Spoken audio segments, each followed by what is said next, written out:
And good Thursday morning, everyone. For Telesur, I'm Cody Weddle in Caracas, Venezuela. To begin this morning, we stay right here in Venezuela, here in Caracas. That's where President Nicolas Maduro told Telesur in an exclusive interview that Exxon has financed a campaign against Venezuela. Now, Maduro says the U.S. oil giant is attempting to corner the country into a high-intensity conflict with its neighboring country, Guyana. He also says Exxon is undermining the policy of peace that Venezuela has implemented. He also accused the Guyanese Prime Minister David Granger of working against decades of integration efforts by the two Caribbean countries. Well, we regret deeply in Latin America and the Caribbean that in Guyana, Mr. Granger, the newly elected president, has come to provoke Venezuela. He is an agent provocateur. His objective is to divide the Caribbean. I do not think he represents the Latin American and Caribbean conscience or the interest of the Guyanese people. He has come to ignore international law. We go to Ecuador now. Ecuadorian President Rafael Correa spoke exclusively with Telesur English following the historic visit of Pope Francis to his country. Our correspondent Liz Sherfius has more on the president's thoughts.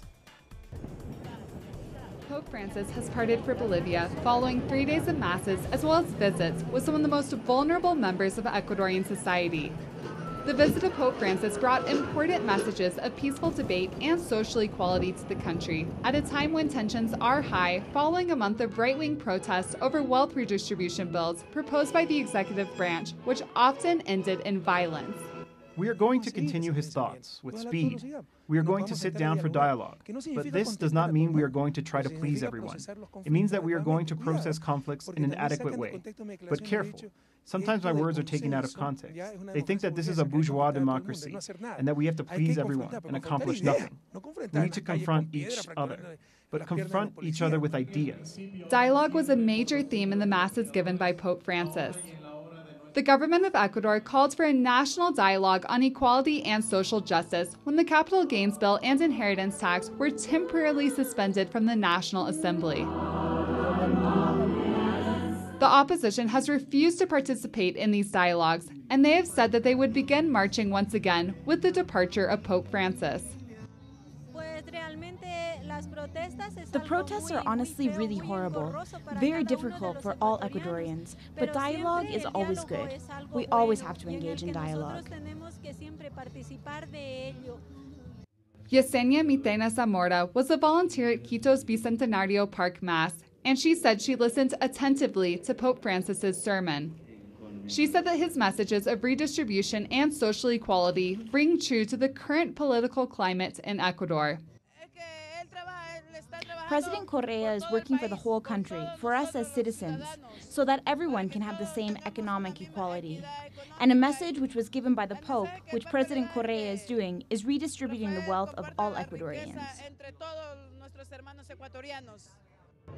30 years have passed since the last papal visit to Ecuador, when John Paul II came in 1985. With the visit of Pope Francis, Ecuador lived days filled with faith and reflection, and excitement could be felt across the country. The closing ceremony for Pope Francis's visit in Ecuador has just ended here at the Mariscal Sucre Airport. He is moving on with his multi-state tour to both Bolivia and Paraguay. It's his first multi-state tour in South America, and Pope Francis is leaving with Ecuador messages of peace and unity, stressing the importance of dialogue. Liz Sherfius, Telesur, Ecuador. And as she said there, Pope Francis continues his Latin America tour. He's currently in Bolivia. He was received by President Evo Morales on the second leg of his three-country visit to Latin America. The Pontiff praised Morales for the country's social reforms aimed at spreading wealth. Nearly 1 million Bolivians from all walks of life crowded the streets of the capital of La Paz to welcome the head of the Vatican. Pope Francis spent 4 hours in the capital and then traveled to Santa Cruz. Now on Friday, he will continue to Paraguay.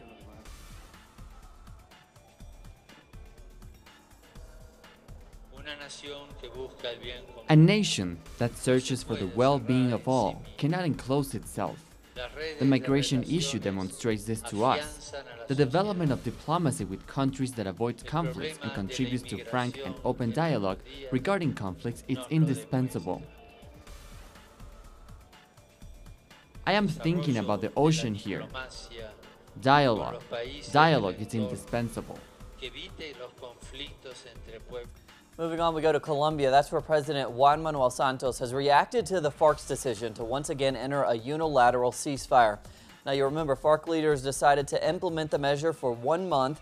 The group had previously been under a unilateral ceasefire before tensions heightened between the two sides. Meanwhile, the FARC does continue to call for a bilateral ceasefire as the peace talks continue. The government of President Juan Manuel Santos has so far refused to agree to such a measure. Santos welcomed the latest move by the FARC, but said the process should accelerate.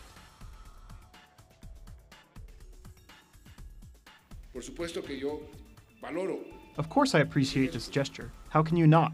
But I don't consider it to be enough. What we want in this country is to end this conflict as soon as possible. How do we end it? By speeding up negotiations.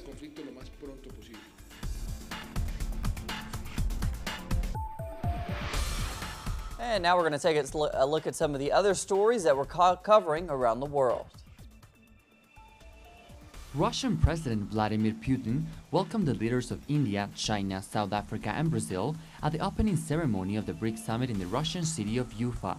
The high-level meeting will focus on the launching of the BRICS new development bank that will be funded with $100 billion as a currency reserve pool and $50 billion in initial capital. The first loan by the bank may be granted as early as April 1st of 2016. The BRICS bloc accounts for a fifth of the world's economic output and 40% of its population. Dear friends, once again, good afternoon to all of you.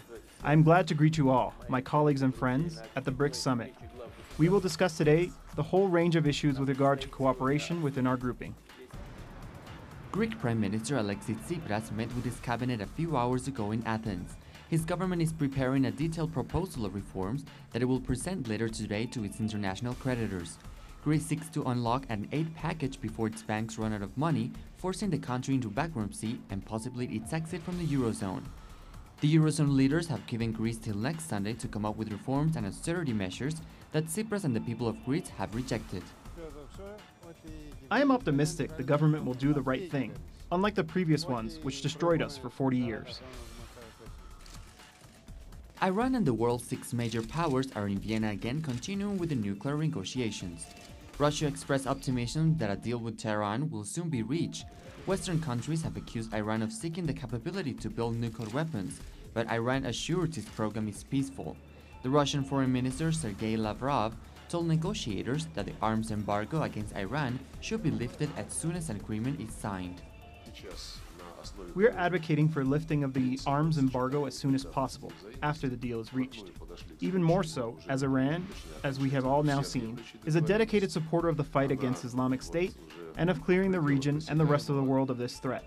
Lifting of the arms embargo would help Iran to raise its military capabilities in fighting against terrorism.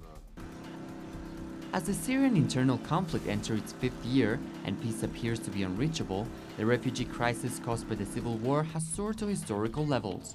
The United Nations Refugee Agency said today that over 4 million Syrians have fled the country. Almost half live in dire conditions in Turkey. Also, more than 7 million people have been internally displaced in Syria due to the violence. The UN said this is the world's worst refugee crisis in 25 years.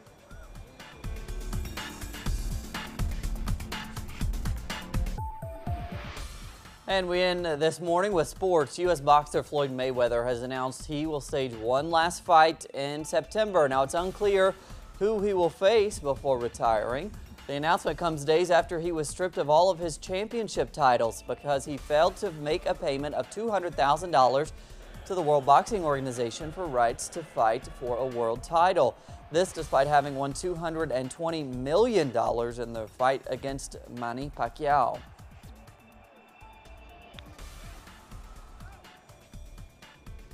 Well, that's what we're covering on this Thursday morning here from Caracas. We have plenty more on those stories and others, of course, at our website, telesurtv.net/English. For Telesur English, I'm Cody Wetta. We'll see you right back here in just a few hours.